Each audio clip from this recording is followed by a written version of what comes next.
Hi, I have a book I want to share with you. This is called On the News, our first talk about tragedy.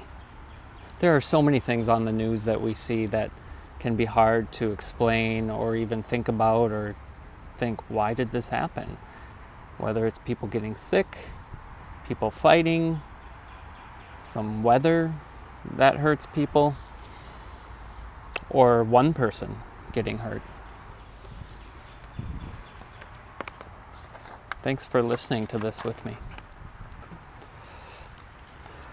When you observe the world around us, maybe by watching or listening on the news, you may see or hear about things that are scary and confusing. Many good things happen in our world, but sometimes bad things happen too. It's okay to ask questions when you do not understand why something bad has happened in the world. I saw on the news today that something bad happened in the city. Many people were hurt and some were killed. I felt so sad and scared.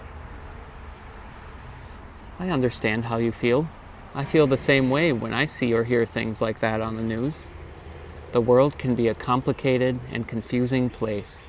It's hard to accept that sometimes very bad things happen in the world around us. What do you call something bad that happens? When something bad happens, we often call it a tragedy or a disaster. Tragedy and disaster have similar meanings. Both are used to describe something bad that happens.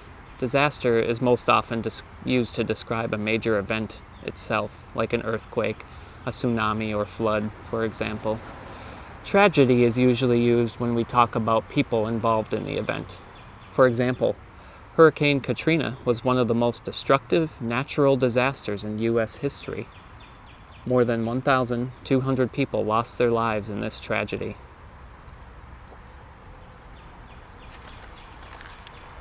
What causes a tragedy or disaster? Well, sometimes they are acts of nature, which means they are caused by changes in the natural world around us. Sometimes they are caused by people. What kinds of tragedies are caused by nature? Tragedies caused by nature are often called natural disasters. They include such events as fires, forest fires, hurricanes, earthquakes, landslides, floods, droughts, and tsunamis. What kinds of tragedies are caused by people? People cause many different kinds of tragedies. For example, they may cause fires by accidentally or intentionally setting grass, brush, trees, or even buildings on fire. Sometimes, people cause tragedies with their cars, or their boats, trains, or tractors. They may do this by accident or by being irresponsible. And sometimes, people cause tragedies on purpose, such as when people commit crimes. Sometimes you hear about terrorism or terrorists on the news.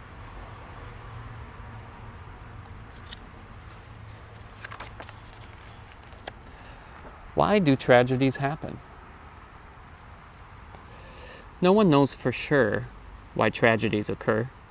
Part of understanding tragedies is accepting that most of the time we cannot control them.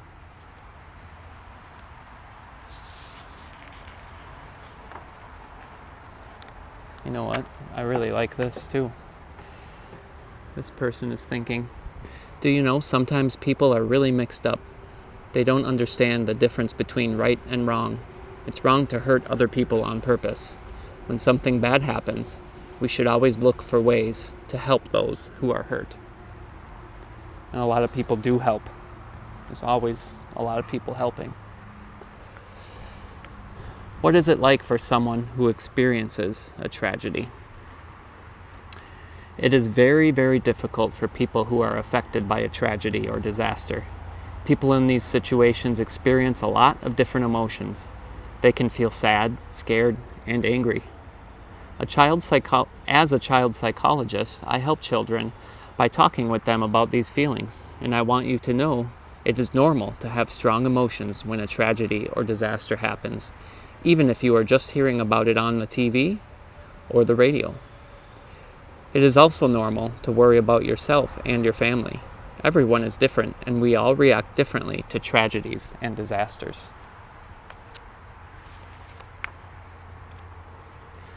I have my own ideas about why bad things happen from time to time. Perhaps tragedies happen to give people a chance to be strong. Perhaps tragedies happen to give people a chance to be brave.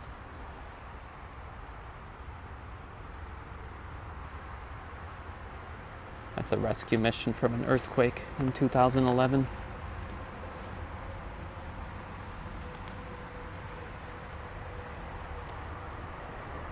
This is people getting rescued from an earthquake in 2015. Perhaps tragedies happen to bring people together. Tragedies and times of sadness and grief can be turned into opportunities to teach compassion. Perhaps tragedies happen to give people a chance to be kind and caring.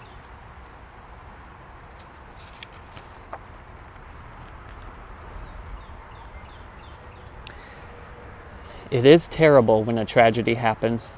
However, it is important to know that life continues after a tragedy. People are resilient. Do you know what that means, to be resilient? It's the ability to recover from or adjust to something bad that happens or changes. When people come together during a tragedy, and when people are strong, brave, kind, and compassionate, it is easier for them to continue on with everyday life. What can we do to help when tragedies or disasters occur in the world around us? There are many things we can do. For example, we can show our appreciation to the first responders in our community, firefighters, police officers, paramedics. We can show our respect to members of our community who help during these challenging times, such as doctors, nurses, and other healthcare workers. Certainly the people who work at grocery stores, the mail carriers, people who deliver packages, people who pick up our garbage and recycling from our homes. And we can participate in fundraising efforts for aid organizations that do tremendous good for our global community during these times of tragedy and disaster, such as Red Cross, UNICEF, Médecins Sans Frontières, Doctors Without Borders. Perhaps when you grow up, you will become a great helper in your community too. Sometimes it's hard for me to read in other languages. So that was written by a child psychologist named Jillian Roberts. She's somebody who works with children to talk about feelings, something that's very important and hard to do, really. So that was something that we could use when there's a whole lot of different tragedies, because a lot of them come. And like the book said, it's a good opportunity to be kind, caring, helpful, and to come together with people that you feel safe with. They can help you give answers and ask the right questions too. Thanks for reading this book with me.